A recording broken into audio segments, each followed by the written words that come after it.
नमस्कार, स्वागत, अभिनंदन आप सभी का मौसम तक चैनल पर। दोस्तों, आज मॉनसून सीजन खत्म हो रहा है। 30 सितंबर है और कल 1 अक्टूबर है। 1 अक्टूबर का पूर्वानुमान रहेगा इस बुलेटिन में। 1 अक्टूबर से पोस्ट मॉनसून सीजन की शुरुआत हो जाती है, लेकिन मॉनसून का सीजन समाप्त होने का मतलब ये नहीं है कि भारत में बारिश बंद हो गई है। देख सकते हैं, आप अंदाजा लगा सकते हैं। एक तरफ मॉनसून वापस लौट रहा है और मॉनसून वापस लौटते लौटते अब उत्तराखंड, हिमाचल, जम्मू कश्मीर, उत्तर प्रदेश के कुछ हिस्सों से वापस लौट चुका है। हरियाणा, पंजाब, दिल्ली और चंडीगढ़ के सभी जगहों से मानसून ने वापसी कर ली है, अलविदा कह दिया है। मानसून की उत्तरी सीमा जो है, उत्तरी सीमा नहीं, मानसून की वापसी की जो सीमा लाइन है वो अब पहलगाम, गुलमर्ग जम्मू कश्मीर में, और हिमाचल में धर्मशाला, उत्तराखंड में पंतनगर और उत्तर प्रदेश से होते हुए मुरैना मध्य प्रदेश में और जोधपुर बाड़मेर से होकर के राजस्थान में, यानी इस तरह से मानसून की उत्तरी सीमा गुजर रही है। अनुमान यह है कि अगले 2-3 दिनों में जम्मू कश्मीर, उत्तराखंड में जो हवाएं भी थोड़ी बहुत पहुंच रही हैं, ये भी पहुंचना बंद हो जाएंगी। नमी बिल्कुल कम हो जाएगी, बारिश तो वैसे ही कम हो चुकी है। तो उसके साथ ही मानसून के वापस लौटने की घोषणा इन राज्यों से भी हो जाएगी और कुछ उत्तर प्रदेश, कुछ मध्य प्रदेश, गुजरात के भागों से भी होगी। इस बीच आप देख सकते हैं कि स्ट्रॉन्ग वेदर सिस्टम डिप्रेशन के रूप में यहां पर बना हुआ है और काफी प्रभावशाली है। अरब सागर में यह सिस्टम है, मुंबई और गोवा के बीचों बीच पश्चिम में है और ये महाराष्ट्र के तटों से अंदर की तरफ बढ़ रहा है। अनुमान यह है, आशंका यह है, और ये सिर्फ साइक्लोन से एक कदम पीछे है। साइक्लोन की इंटेंसिटी में अगर ये सिस्टम थोड़ा सा अंदर की तरफ होता तो निश्चित तौर पर ये साइक्लोन बन सकता था, क्योंकि इसको यहां पर चारों तरफ से एनर्जी नहीं मिल रही है, मॉइस्चर चारों तरफ नहीं है, वाटर बॉडी का जो एरिया है, दायरा है, वो सीमित है। अदरवाइज ये साइक्लोन बन सकता था और ये बहुत ज्यादा नुकसान पहुंचा सकता था। अच्छी बात यह है कि साइक्लोन नहीं बन रहा है, लेकिन इसके बावजूद ये महाराष्ट्र के तटों पर ये कहर बनकर बरस रहा है। कई जगहों पर काफी नुकसान पहुंचा रहा है और जब ये अंदर लैंडफॉल करेगा तो भी इसका असर भारत में कई जगहों पर देखने को मिलने वाला है। हालांकि सबसे ज्यादा जो प्रभावित होंगे वो महाराष्ट्र और एडजॉइनिंग जो स्टेट्स हैं, खासतौर पर कर्नाटक, तेलंगाना, तमिल और गोवा और आसपास के क्षेत्र प्रभावित होंगे। आज रात में इसका लैंडफॉल हो सकता है। इसके अलावा जो लो प्रेशर सिस्टम यहां पर बना हुआ है बंगाल की खाड़ी के ऊपर उत्तरी मध्य क्षेत्रों पर, ये पश्चिमी दिशा में और उत्तर पश्चिमी दिशा में आगे बढ़ रहा है और ये ओडिशा और पश्चिम बंगाल के भागों से सट करके आगे बढ़ेगा। अगले 24 घंटों में लैंडफॉल कर सकता है और इसके प्रभाव से भारत के पूर्वी और मध्य क्षेत्रों में, दोनों तरफ से मध्य क्षेत्रों में बारिश होगी। पूर्वी क्षेत्रों में इस सिस्टम के प्रभाव से बारिश होगी और कुछ बादल उत्तर प्रदेश के पश्चिमी भागों, उत्तराखंड और हिमाचल तक भी पहुंच जाएंगे इसके प्रभाव से। यानी दोनों सिस्टम काफी इंटेंस हैं और ये सिस्टम, अगर इस समय मानसूनी हवाएं वापस नहीं लौट रही होती, पश्चिमी हवाएं यहां पर सेट नहीं हो रही होती, तो ये सिस्टम राजस्थान और पंजाब, हरियाणा तक बारिश देने में सक्षम हो सकते थे। लेकिन यही है सीजन का चेंज। जब सीजन चेंज होता है तो कैसे, देखिए, चीजें अपने आप बदलने लगती हैं। जैसे WD धीरे धीरे नीचे से जो होकर गुजरने लगेगा, वैसे ये सिस्टमों का ट्रैक चेंज हुआ है। अगर ये सिस्टम निश्चित तौर पर यहाँ पर पश्चिमी हवाएं यहाँ नहीं चल रही होती और मानसूनी हवाएं अभी यहाँ पर होती और मानसून वैकेट नहीं किया होता, तो ये सिस्टम यहाँ पर भी पहुंच सकता था, पश्चिमी भारत में भी, और कई जगहों पर बारिश दे सकता था। लेकिन राहत की बात है कि जहां पर कटाई मड़ाई का काम शुरू हुआ है, कई जगहों पर अब मानसून ने साफ मौसम दे दिया है, तो लोगों को राहत मिल रही। आइए जानते हैं 1 अक्टूबर को कहां पर बारिश हो सकती है तेज और कहां पर ड्राई वेदर रहेगा। तो आज की रात जो है वो मध्य महाराष्ट्र और कोंकण गोवा और आसपास के भागों के लिए बहुत भारी पड़ सकती है। यहां पर जब ये लैंडफॉल करेगा उस दौरान रत्नागिरी और गोवा के बीच में, सिंधुदुर्ग के आसपास बहुत भारी वर्षा हो सकती है। और यहां पर मैं यहां के लोगों से यही आग्रह करूंगा कि मौसम की बिगड़ी हुई स्थिति को देखते हुए सतर्क रहें, बाहर न निकलें और जो निचले इलाके हैं वहां से सुरक्षित जगहों पर रहना चाहिए, क्योंकि अचानक फ्लैश फ्लड आ सकता है। जो छोटी मोटी पहाड़ियां होती हैं वहां पर जो बहुत ज्यादा बारिश होती है तो वो पानी इकट्ठा होता है और एक साथ नीचे फ्लो में आता है। ये आप सभी अभ्यस्त होंगे, यहाँ के अनुभव होगा, जानते होंगे। तो वो पानी अचानक निचले बस्तियों में आ जाता है और बाढ़ की तरह से वो कहर बरत पाता है। तो यहाँ पर, और छोटी नदियां, नाले, ये सब उफान पर हो सकते हैं। खेतों में जल पानी भर सकता है। यहाँ पर जो ये बारिश होगी हवाओं के साथ होगी, लाइटनिंग थंडरस्टॉर्म के साथ होगी। तो इस रीजन में लोगों को थोड़ा सा सुरक्षित रहना होगा, सतर्क रहना होगा। और ये पूरा पोर्शन मुंबई से लेकर के कर्नाटक के तटों तक का जो अरब सागर का रीजन है, यहाँ पर समुद्र की हलचल बढ़ने के कारण पहले से ही फिशरमैन को अवॉइड करने के लिए, फिशिंग एक्टिविटीज यानी मछली पकड़ने की जो गतिविधियां हैं उसको दूर रखने के लिए, उसको टालने के लिए एडवाइजरी जारी कर दी गई थी, क्योंकि यहाँ पर बहुत ऊंची लहरें उठ रही हैं, लोगों के लिए मुश्किलें बढ़ रही हैं। मुंबई से नीचे, मुंबई में थोड़ी बहुत बारिश हो सकती है, लेकिन चांसेस बहुत ज़्यादा बारिश के नहीं रहेंगे। इसके नीचे सिंधुदुर्ग और अलीबाग से लेकर सिंधुदुर्ग और रत्नागिरी के बीच में, दक्षिणी क्षेत्रों में रत्नागिरी, सिंधुदुर्ग में ज़्यादा बारिश होगी। रायगढ़ में यानी अलीबाग और आसपास के भागों में बारिश बहुत ज़्यादा नहीं होगी, थोड़ी बहुत जरूर होगी।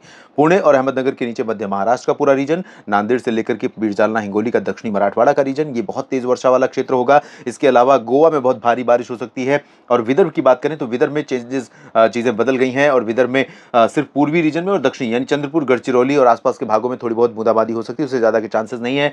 नागपुर, अकोला, वर्धा, यवतमाल, अमरावती, संभाजीनगर, नासिक, नंदुरबार, धुले, जलगांव और मुंबई के ऊपर पालघर, दहानू, इन सभी भागों में ड्राई वेदर रहेगा। हालांकि यहाँ पर बादल आपको दिखाई दे सकते हैं। ये रीजन जो दिख रहा है मध्य महाराष्ट्र का, और अकोला तक बादल पहुंच सकते हैं थोड़े बहुत, और इधर से थोड़े बादल नागपुर तक पहुंच सकते हैं। लेकिन इस रीजन में बारिश की उम्मीदें बहुत कम दिख रही हैं। और इसके साथ साथ मध्य भारत में बाकी जगहों की स्थिति देखें तो आज अहमदाबाद और वडोदरा, सूरत समेत तमाम जगहों पर बादल दिखाई दिए। कुछ हिस्सों में पूर्वी रीजन में, गुजरात में बारिश भी हुई, लेकिन सौराष्ट्र, कच्छ और पूर्वी रीजन में पूरी तरह से शुष्क मौसम रहेगा 1 अक्टूबर को। बारिश की उम्मीदें बिल्कुल भी यहाँ पर नहीं है। और इधर बात करें अगर हम मध्य प्रदेश की, तो गुना, ग्वालियर, शिवपुरी, श्योपुर से लेकर मुरैना, भिंड, दतिया समेत पूरा भोपाल, बैतूल, होशंगाबाद, छिंदवाड़ा समेत ये वाला जो पूरा पश्चिमी हिस्सा है, नीमच, रतलाम, उज्जैन, इंदौर, धार, खरगोन, खंडवा, अलीराजपुर, बुरहानपुर, इन सभी भागों में शुष्क मौसम रहेगा। और पूर्वी क्षेत्रों में, जैसा कि आपको याद होगा, मैंने कहा था कि जब ये सिस्टम बंगाल की खाड़ी से लैंडफॉल करेगा, जमीनी भागों पर आएगा, तो थोड़ा सा बारिश बढ़ेगी। निश्चित तौर पर मौसम बदला है पूर्वी मध्य प्रदेश में, लेकिन ज़्यादा जगहों पर नहीं, ज़्यादा क्षेत्रों में नहीं। लेकिन यहाँ पर आपको पन्ना और खजुराहो से लेकर छतरपुर, रीवा, सीधी, सिंगरौली, उमरिया, अनूपपुर, डिंडोरी, मांडला, बालाघाट, इन भागों में कुछ स्थानों पर वर्षा देखने को मिल सकती है। जबलपुर में संभावना बहुत कम बारिश की है, लेकिन बादल यहाँ पर पहुँच सकते हैं। और ये बादल शुरुआत में आपको लगेगा कि बहुत हाई क्लाउड हैं जो छितराए हुए दिखते हैं, उसके बाद धीरे धीरे बादल बढ़ सकते हैं दोपहर के बाद, और उनसे आप थोड़ी सी उम्मीदें पाल सकते हैं कि बारिश हो सकती है अगर आपको ज़रूरत है तो।